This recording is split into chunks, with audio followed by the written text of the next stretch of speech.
Pemirsa PKS TV yang dimuliakan Allah Subhanahu wa taala. Allah Subhanahu wa taala mewajibkan orang-orang beriman untuk menunaikan salat, berpuasa, berzakat, haji, ataupun melakukan amal-amal sunnah lainnya seperti umroh, bersedekah, ataupun menolong orang lain. Pada akhirnya adalah untuk memastikan orang-orang beriman itu menjadi orang-orang yang bertakwa. Secara teori, untuk membuktikan orang-orang bertakwa itu sebenarnya bisa diukur dengan keseharian kita. Apakah tindak tanduk, perbuatan, perilaku, karakter yang melekat pada diri kita ini sudah mencerminkan orang-orang yang bertakwa.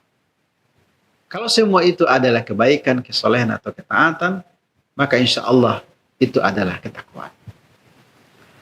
Pemirsa PKS TV yang dimuliakan Allah Subhanahu wa taala.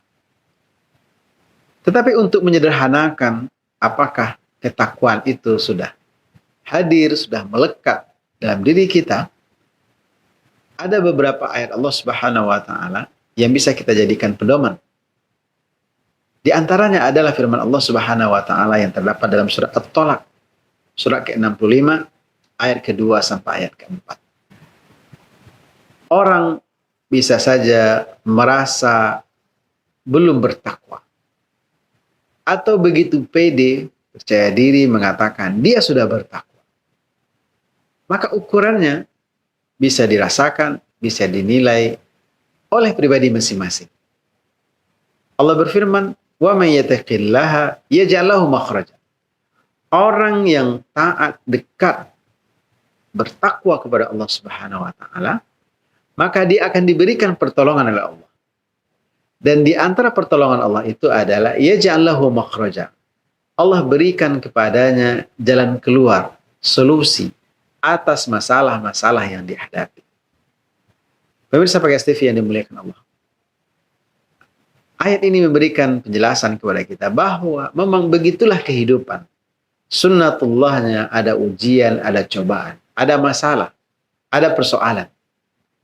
Maka persoalannya bukan banyaknya masalah atau persoalan itu, tapi bagaimana persoalan atau masalah itu bisa diselesaikan. Maka untuk membuktikan kita ini orang yang taat, orang yang dekat kepada Allah Subhanahu wa taala, dibantu oleh Allah atau tidaknya, bisa kita rasakan. Apakah ketika muncul persoalan ada solusinya atau jalan keluarnya? Kalau itu yang terjadi, maka mudah-mudahan insya Allah itu adalah indikasi ketakwaan. Yang kedua, indikasi ketakwaan kita kepada Allah itu adalah wa yarzuquhu min haitsu la yahtasib.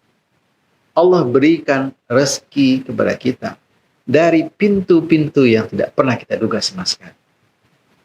Pemirsa PKS TV yang dimuliakan Allah Subhanahu wa taala. Rezeki itu tidak identik dengan materi atau kekayaan. Rezeki itu bermacam-macam. Umur yang panjang itu adalah rezeki. Anak yang soleh itu juga adalah rezeki. Ataupun kekayaan materi itu juga adalah rezeki. Keberkahan hidup, keharmonisan rumah tangga itu juga adalah rezeki dari Allah Subhanahu wa taala. Dua ini cukup untuk kita buktikan dalam keseharian kita. Apakah kesolehan, ketaatan yang kita miliki berujung dengan takwa? Kalau berujung dengan takwa, maka bisa dibuktikan apakah ada buahnya kita dapatkan di dunia ini. Di antara buahnya itu, satu, ada solusi dari persoalan-persoalan, dari masalah-masalah yang kita hadapi. Atau yang kedua, ada rezeki yang kita dapatkan dari pintu-pintu yang tidak pernah kita duga sama sekali. Maka pilihan kita untuk memastikan ketakwaan itu terus berbuah, jadilah orang-orang yang bersyukur ketika mendapat nikmat atau menjadi orang-orang yang bersabar ketika diuji oleh Allah Subhanahu wa taala. Mudah-mudahan kita menjadi orang-orang yang bertakwa, yang karakternya itu adalah bersyukur ketika mendapat nikmat atau bersabar ketika mendapat ujian dan cobaan. Billahi taufiq wal hidayah. Assalamualaikum warahmatullahi wabarakatuh.